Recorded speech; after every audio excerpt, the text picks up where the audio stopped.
Dahlia Trent shoved the cafe door open with her elbow, balancing a laptop bag over one shoulder and a dripping umbrella in her other hand, as the scent of roasted coffee beans and baked cinnamon hit her like a warm blanket. She scanned the room packed. Of course it was. Rain turned every New Yorker into a coffee shop refugee. She spotted an empty two-top near the window and made a beeline for it, only to be intercepted by a mom with a stroller who beat her there by half a second. Dahlia muttered, of course, under her breath and turned, eyes darting for another option. A man in a tailored charcoal coat stood up from a four-person table in the back, picking up his things. Without thinking, Dahlia swooped in and slid into the seat across from his vacated side just as he stepped away. It was either that or stand around awkwardly holding her laptop like a lost tourist. "Sorry," she said quickly to the man still seated at the other end of the table. "Just needed somewhere dry to finish a project. I'll keep to myself." He looked up from his newspaper, yes, an actual newspaper, and she blinked. He was ridiculously good-looking. Sharp jaw, dark brown hair, that quiet kind of intensity you usually only saw in movies where the guy owned a vineyard or something. "No worries," he said. His voice was low and smooth, like he didn't need to raise it to be heard. "Stay as long as you like." "Thanks," she replied, opening her laptop and trying very hard not to notice the way he folded his newspaper with precise movements, like everything he did was deliberate. He didn't look like someone who randomly hung out in cramped cafes. He looked like he belonged in a private suite at the top of a skyscraper. She shook the thought off. Probably just some lawyer waiting on a client. 30 minutes passed in mostly silence, save for the occasional shuffle of mugs and the hiss of the espresso machine. Dahlia tapped away at her freelance marketing project, occasionally glancing up to find him still there, sipping a black coffee and reading a different section of the paper. She stole another peek and caught him watching her. Her cheeks warmed. "You always work from here?" he asked. "Only when my apartment starts to feel like a shoebox," she said, smiling, "which is about every 3 days," he chuckled. "I get that." Something about the way he said it told her he absolutely didn't get that. People like him didn't live in shoeboxes, but he wasn't condescending, just curious. "I'm Dahlia, by the way." He hesitated for half a second. "Lachlan Hale," she blinked. The name sounded familiar, very familiar. But before she could place it, he asked, "What are you working on?" "Freelance branding," she said. "I do copywriting, design, social media. Mostly for small businesses who can't afford the big agencies." "That's impressive," he said, and it didn't sound like small talk. "You like it?" "I love it," she said honestly. "Though I wouldn't mind getting paid on time for once." He laughed, and it was real, not polite, not forced. Another hour passed, and by the time she checked the time, the rain had stopped and the cafe had thinned out. She reached for her bag. "Thanks for letting me crash your table," she said, standing. "Wait," Lachlan said, standing too. "Would you let me buy you dinner sometime?" Dahlia blinked. "Sorry, you seem interesting, smart. I'd like to get to know you better." She stared at him, stunned. "You don't even know me." "I'd like to," he said, easy and calm. "Dinner, just one." She should have said no. She didn't even know if he was single. She didn't date strangers from cafes. She barely dated at all lately. But something about his eyes, clear and steady, made her say, "Okay," he smiled. "Tomorrow night," she nodded. "Sure." He pulled a business card from his wallet and handed it to her. She didn't look down at it until she was out the door and halfway down the block. When she did, the breath left her body. Lachlan Hale. CEO, Hale and Rowe Capital. He wasn't just rich. He was one of the youngest billionaire CEOs in New York. Dahlia stared at the card like it would change if she blinked hard enough. She'd just agreed to dinner with a billionaire. From a cafe seat she wasn't even supposed to be in. Dahlia stood in front of the tall glass doors of La Vigna, one of the most exclusive restaurants in the Flatiron district, trying not to fidget. Her reflection in the polished glass showed a woman who looked far more composed than she felt. The navy sheath dress had been borrowed from her friend Clara, and the heels were the only pair of decent ones she owned, the kind she wore to pitch meetings when she needed to look like she belonged in rooms where people used words like liquidity and leverage. The maitre d' recognized Lachlan's name without hesitation. She was led through the dining room, past tables lit by tapered candles and soft murmurs of conversation in languages she didn't understand. A violinist played in the corner, the notes curling through the air like silk. Lachlan stood as she approached, dressed in a slate-gray suit that fit like it had been stitched for him alone. The lighting caught the edge of his watch, definitely not something bought in a department store. He looked at her like she was the only person in the room. "You came," he said, pulling out her chair. "I figured I owed you one after stealing your table," Dahlia replied, taking her seat with a small smile. "I'm glad you did." A waiter arrived immediately, offering a wine list that resembled a novella. Lachlan waved it off gently. "We'll have the Barolo," he said. "The 2004 vintage." The waiter nodded and vanished. "Hope you like Italian reds," he said to her. "I do," Dahlia answered, even though she'd never had anything older than a grocery store Merlot. Lachlan leaned back slightly, studying her with the same quiet interest he'd shown the day before, but now there was something else in his eyes, something more searching. "So," she said, picking up the menu, "when you're not letting strangers hijack your table, what do you do?" He arched a brow. "You didn't Google me." "I did," she admitted. "Briefly, but I didn't want to show up knowing everything. That felt unfair." "Refreshing," he said with a flicker of amusement. "In that case, I run a private equity firm. Most days it's spreadsheets and meetings. Sometimes it's flying to Zurich at 2 in the morning to calm a panicked investor." "Sounds glamorous." "It's exhausting," Lachlan said. "But I built it from the ground up, so I can't complain." Dahlia tilted her head.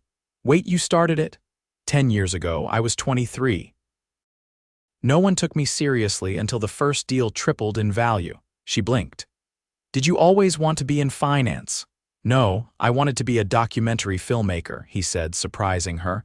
"But my father passed and his debts were deeper than anyone knew. I sold his house to cover them and started trading to stay afloat. Turns out I was good at it." The waiter returned to pour the wine, then slipped away again. She lifted her glass to her lips. The wine was rich and dark, like velvet and fire. "You're not like I expected," she said. "Let me guess," he replied. "You thought I'd be checking stock tickers during dinner and talking about yachts." "Something like that," she said with a grin. He laughed, but there was something serious in his eyes when he said, "I get that a lot." Dahlia looked around the restaurant. "Places like this, they're not really my world." "That's not a bad thing," he said. "Sometimes I forget there's a world outside of boardrooms and investor calls. You reminded me." She hesitated a beat. "Why me?" His gaze didn't waver. "Because you looked like you belonged, even when you thought you didn't. That takes a kind of confidence I don't see often." Her stomach fluttered, but she didn't let it show. "Maybe I just fake it well." "Then you're very convincing." Dinner arrived, truffle risotto for her, something involving aged beef and black garlic for him. The conversation deepened, shifting from work to childhoods, from favorite books to travel dreams. Dahlia spoke of summers in Maine with her grandmother, of the bookstore she used to hide in after school. Lachlan told her about growing up on the edge of Brooklyn before it became trendy, about a mother who taught piano and a father who owned a failing hardware store. She found herself laughing more than she had in weeks. He didn't dominate the conversation, didn't try to impress her. He just listened, thoughtfully, like every word mattered. Dessert came without them, ordering it a single dish of hazelnut gelato with 2 silver spoons. "You don't strike me as the type to share dessert," she said. "I'm full of surprises," Lachlan replied. When the check came, Dahlia reached instinctively for her clutch. "Don't," he said gently. "You sure? I invited you." "It's my pleasure." Outside, the rain had returned, softer now, whispering against the pavement. "I'll get you a car," he said. "I live 2 blocks away," she replied. "I can walk." "I'll walk with you then." She didn't argue. They moved down the street in silence for a moment, the city glowing around them in golden reflections. When they reached her building, she turned to face him. "Thank you," she said. "For dinner, for not being what I expected. You're welcome." He looked at her for a long moment. "Can I see you again?" She hesitated, not because she didn't want to, but because a part of her was afraid. He was a world away from hers, and yet he made her feel like she wasn't out of place. "Yes," she said finally. "You can." Lachlan leaned forward, not quite kissing her, but close enough that her breath caught. "Good night, Dahlia." Then he turned and walked away, leaving her standing beneath the awning, heart racing in the quiet hum of the rain. Dahlia's phone buzzed on the table beside her, but she didn't look up from the screen. Her fingers tapped rapidly, adjusting the color scheme on a pitch deck for a boutique florist, the deadline just hours away. The tiny kitchen of her apartment was littered with coffee mugs and half-crumpled sketches, and the hum of her old refrigerator filled the silence. The door buzzed downstairs. She frowned. No one ever visited unannounced. She padded barefoot across the hardwood, pressed the intercom, and said, "Yes, it's Lachlan." She blinked. A full week had passed since their dinner. They'd exchanged a few brief calls, mostly due to her juggling 3 looming client deadlines and him flying to London for meetings. But she hadn't expected him to show up, especially not tonight, when she hadn't showered and wore leggings with a paint stain on the calf. "Give me 30 seconds, she said, pressing the buzzer. She scrambled, tossing her laptop onto the couch, pulling her hair into a messy bun, and throwing on a sweater that didn't scream, "I've been glued to a screen for 12 hours. When she opened the door, he stood there in a black coat, raindrops still clinging to the hem. His hair was slightly damp, and in one hand he held a paper bag that smelled unmistakably like Thai basil and garlic. "You didn't answer your phone," he said, stepping inside. "I've been working." "What's that?" "Dinner." "You mentioned once you liked Penang curry, so I figured I'd come bearing gifts." She blinked at him, startled. "You remembered that?" "I remember everything you say," Lachlan answered without hesitation. She stared a beat too long before stepping aside to let him in. The apartment was small, just one long room with a kitchen tucked into one corner and a couch facing a wall-mounted TV. Her desk sat wedged beside the fire escape window, cluttered with pens and coffee rings. He didn't comment on the size or the mess. Instead, he moved to the counter and unpacked the food like he'd done it 100 times. "I missed you," he said quietly, handing her a takeout container. She stared at him, chopsticks frozen midair. "You've been gone for 4 days." "Exactly." Her heart gave a traitorous lurch. She tried to laugh it off. "You don't strike me as the type who misses people easily." "I'm not," he said. "Until now." She sat across from him at the tiny table, unsure what to make of the way his eyes watched her like he was searching for something and finding it. "Why are you really here?" she asked finally. He leaned forward, setting down his fork. "Because I don't want this to be casual." Dahlia's pulse quickened. "You barely know me. I know you're honest. I know you work hard and don't ask for help even when you need it. I know you hate talking about yourself but light up when you do. I know you'd rather walk in the rain than accept a car you didn't earn. I know enough." She looked down, overwhelmed. It's a lot." "I don't do things halfway," Lachlan said. "I've spent years building a life around control. Around logic, but nothing about you feels logical. It just feels right." She stood abruptly, walking to the window for air. Rain streaked down the glass, the city glimmering beyond it. "I don't live in your world," she said. "I can't always afford to. I don't have a driver or a stylist or a whatever it is people like you have." "I have all of that," he said, standing behind her now, "and none of it matters when I'm with you." She closed her eyes. "I've been on my own since I was 17, she said. "I don't let people in because when things fall apart, I'm the one who has to carry it." "I'm not asking you to carry anything alone," he said, "but I'll never ask you to let go of who you are either." A long silence settled between them, broken only by the soft percussion of rain. Then she turned to face him. "I don't know how to do this." "Neither do I," he said, "but I want to try with you." Her breath caught, and then, without thinking, without planning, she kissed him. It wasn't careful or hesitant. It was the kind of kiss that came from pent-up thoughts and what-ifs, from the fear of wanting someone and the hope that maybe, just maybe, they wanted you back. When they pulled apart, he rested his forehead against hers. "I wasn't expecting that," he said. "Neither was I." His hands moved to her waist, grounding her. "There's something else," he said. "I've been invited to a benefit gala next weekend. It's a fundraiser for an education initiative, formal, black tie, all of that." She raised a brow. "And I want you to come with me." She laughed once, surprised.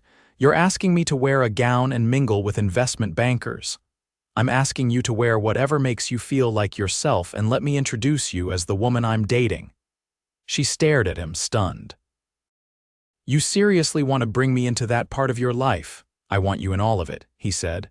"I'm not interested in halves, Dahlia." Her chest tightened. "Okay," she said softly. "I'll come." He smiled, not the polished one she'd seen at dinner, but something quieter, more real. Later, after he left, she sat at her desk and stared at her laptop, the pitch deck forgotten. Outside, the rain had stopped. And in its place, the city felt different, like something was beginning. The elevator doors slid open with a soft chime, revealing a ballroom bathed in warm, golden light. Crystal chandeliers reflected off mirrored walls, and the air shimmered with the quiet elegance of wealth. Strings of white orchids cascaded over silver urns, and a string quartet played near the grand staircase, their music drifting like perfume through the air. Dahlia stepped out beside Lachlan, her hand resting lightly on his arm. The gown she wore was deep garnet, loaned to her by one of his stylists, though she'd insisted on choosing it herself. The satin hugged her figure without apology, and the matching heels made her feel taller, more grounded. She wasn't pretending to belong anymore. She'd decided to own it, just for tonight. "You okay?" Lachlan asked quietly, leaning down so only she could hear. "I'm good," she said, scanning the room. "Though I'm 90% sure that woman over there is wearing a bracelet I saw in a museum once." He laughed under his breath. "That's the director of the Metropolitan Opera. Her husband invented a pharmaceutical compound that saved a few million lives." "Oh." "Casual?" "Very," he said, then added, "You look extraordinary." She didn't answer. Instead, she let her fingers tighten slightly around his wrist in silent thanks. As they stepped further inside, a man in a tuxedo approached, his smile polished and familiar. "Lachlan," he said, offering his hand. "Glad you made it, James," Lachlan replied. "This is Dahlia." James turned to her. "Pleasure. You're the one who got him to leave work early last week." She raised a brow. "That's my reputation already." "It's a good one," James said with a wink before being swept away by someone else. Lachlan led her to a table near the stage, where a few other couples were already seated. He introduced her to each of them, and she nodded, smiled, made polite conversation. If anyone noticed that she wasn't from their world, they didn't show it. Or maybe they did, but Lachlan's presence beside her made it irrelevant. Dinner arrived in courses, each plate more delicate than the last. Dahlia picked at a sliver of sea bass, listening as the speaker onstage launched into a story about underfunded schools and the impact of mentorship programs. She noticed Lachlan listening closely, his jaw tight. After the applause, he stood without a word and walked toward the balcony. She followed, finding him with both hands braced on the railing. The city stretched out below like a sea of molten light. "You okay?" she asked. "I went to a school like the one he described," he said, not looking at her. "Cafeteria ceiling leaked every time it rained. Half the textbooks were held together with duct tape." She stepped beside him. "I used to think if I just made enough money, I could fix everything. That I could buy back all the chances I didn't have. And now," he looked at her. "Now I think chances aren't things you buy, they're things you give." She tilted her head. "You brought me here to prove something." "I brought you here," he said, "because I wanted you to see all of me. And because I wanted to see if you'd still want to be by my side once you did." "Is this where I'm supposed to be overwhelmed?" she asked gently. "No," he said. "This is where I tell you something I've never said to anyone." She didn't breathe. "I love you." The words landed simple and true. No grand flourish, no hesitation, just truth. I didn't expect it, he went on, didn't plan on it. I thought I had everything figured out. But then you sat across from me in that cafe and looked me in the eye like you weren't scared of anything. Like I wasn't someone to impress. And I've been falling ever since. She blinked, the wind catching strands of her hair. I don't need you to say it back, he said. That's not why I'm telling you, I just needed you to know. She stepped closer until their shoulders touched. I've never had anyone see me the way you do, she said. Not just accept me, actually see me. I didn't even know I wanted that until you. His hand found hers on the railing. I love you too, she said. There was no fanfare. Just a quiet certainty between them, stronger than anything she'd ever known. Inside, the music changed. The program was over. People were beginning to stand, to mingle, to drink and dance. Lachlan turned to her. Come with me. She followed him back inside, but instead of returning to their table, he led her to the small stage near the band. A few people noticed his movement and turned curiously. He stepped up under the lights, pulling her gently with him. Lachlan, she said quietly, what are you doing? He turned to face the crowd. Excuse me, he said, and the hum of conversation quieted. I know this isn't on the schedule, but I hope you'll indulge me. Dahlia felt her heart hammering. The room was filled with billionaires, diplomats, and CEOs, and Lachlan was holding her hand like none of it mattered. This isn't a business announcement, he said into the microphone. It's a personal one. He turned to her. You walked into my life without warning. You didn't care about my title, my bank account, or my reputation. You saw me, and because of that, I saw myself maybe for the first time. A hush fell over the room. I never thought I'd be the man who needed someone, but I need you, Dahlia. Not because I'm incomplete without you, but because you make everything I built finally mean something.